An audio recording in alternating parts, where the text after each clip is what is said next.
Dahil wala naman ho talaga ipinapakita na matinong mga ebidensya itong sila Baligod. In our profession. Kaya ako hanggat maaari, sa gulo ng mundo, sa hirap ng buhay ng tao, kung talagang halimbawa, ikay may hawak na ebidensya, O yan, instead na i-press con mo, paila mo ng kaso. narinig nyo? Ano ginagawa ng mga kampo nila Baligod? Ano ginagawa ng 18 marites, mga kababayan? Puro press con, no? Pero wala silang nagpa-file. Hanggang sa ngayon, wala akong nakikita ho, mga bossing, na nagpa-file ng kaso doon sa mga 18 marites. Tsaka sila Baligod do.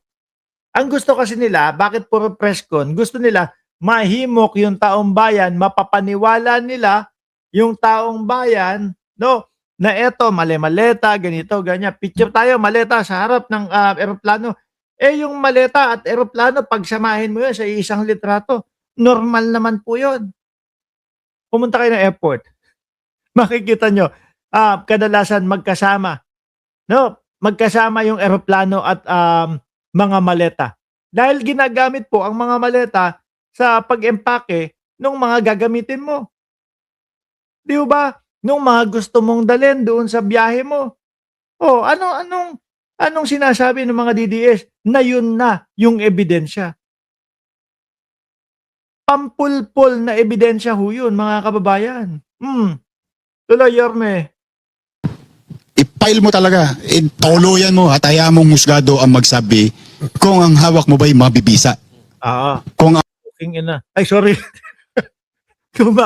kung makikita nyo ho, mga kababayan, yung mga pinagpapakita nila Baligod, mga mali-maleta, no? Tapos harap ng eroplano, maleta nandoon sa sasabi, kay Bongbong Marcos yan. Diyos ko naman. Pang-uto-uto lang. Yung mga ganyan na mga paglalabas. Wala kayong nilalabas, sa totoo lang. ang akusasyon mo ba'y tama? Kasi that's the way, in a civilized world, in a civilized time, we must be guided by law and order. Correct? Because politics is part of government. And I cannot allow my grandchildren someday to see we in government keep on accusing each other every now and then of something else or bad things. Just Sandali, maputol ko lang. Kasi gano'n naman ho lagi, mga kababayan, yung mga DDS. At ewan ko, yung iba, parang DDS na din ho, mga bossing. Mga bossing. Ano po, tipo bang, magnanakaw yan. Si ganito, ganyan. Magnanakaw yan. Hanapan mo ebidensya. Wala naman maipapakita ebidensya. for the sake of destroying. Sabi ni John Bacasera, they invited the wrong person. Hindi ko alam kung sinadya nitong mga ito para ipahiya po. Para ipahiya yung kanilang mga sarili. Di ba? Iimbitahin mo si Yorme, straightforward yan. Hindi mo mauuto yan, matalino yan. One person or pulling somebody's feet para ikaw ay umangat. Tapos nasa laula na ang pamalan. No, tapos nandiyan kayo, harap-harapan. Kayo yung sinasabihan niyan. But ito, ang nagtataka ako, etong mga ito, mga kababayan, bakit hindi itinatopic ito, 73 million, mga bossing, ipinapasauli, ipinapabalik po sa Vice Presidente. Sabi ni Ronald Llamas, tinatanong kung kailan daw isosoli ang 73 million na ipinapabalik ng COA. Mga DDS, ito yung sinasabi nyo na ang Vice Presidente ay clear na sa COA o cleared na sa COA. Ito ba yon? Kung clear, bakit may pinapabalik na 73 million? At sinabi ng COA na kahit na daw ibalik ng Vice Presidente yung 73 million, hindi ibig sabihin clear na daw po ang Vice Presidente. Tinatanong siya kung kailan daw isosoli ang 73 million na ipinapabalik ng COA. Ang sagot niya daw ay, I completed my studies on my own terms. Ano ang tawag dyan? Ang layo ng sagot. Ma'am Marge at Romeo Barcebal. Ang layo ng sagot, mga kababayan. Di po ba? Ito yung mahirap sa kanila. Lahat. Simula sa pool. sa umpisa.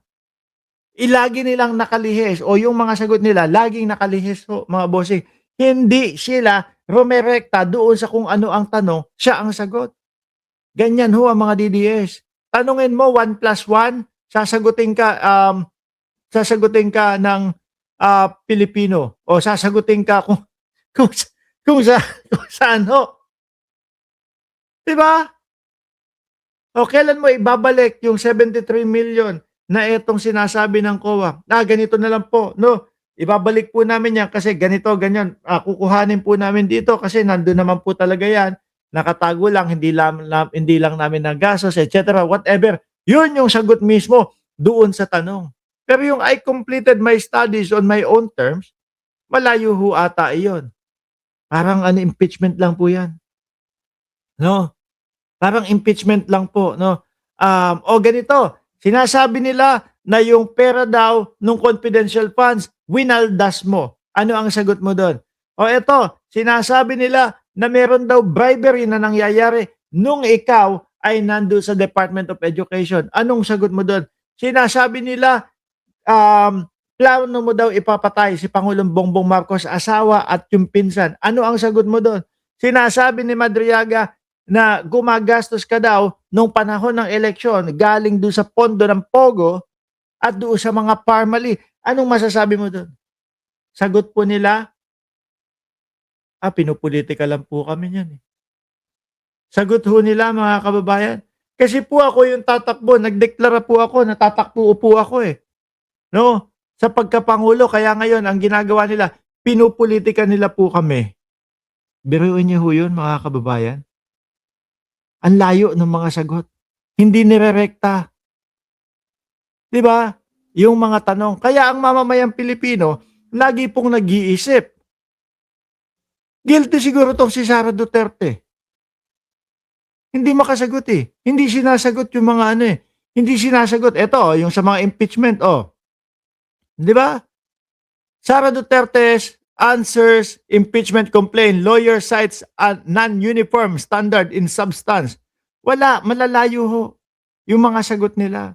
Kesyo, pinupolitika po kami. Kesyo, ako po kasi ang numero 1 na tatakbo eh. No? Number 1 contender po ako sa 2028 election. Kaya po, ganyan, ginigiban lang. Hindi. Sagutin ninyo, marinig ng taong bayan. Pag narinig ng taong bayan yung inyong depensa at kapanipaniwala naman, ayan, baka kayo ang paniwalaan at susunod, kayo na ang idepensa. Dahil ako naniniwala po ako sa sinasabi ho nila nung kampo ni Sara Duterte na tamang venue, pinakamagandang venue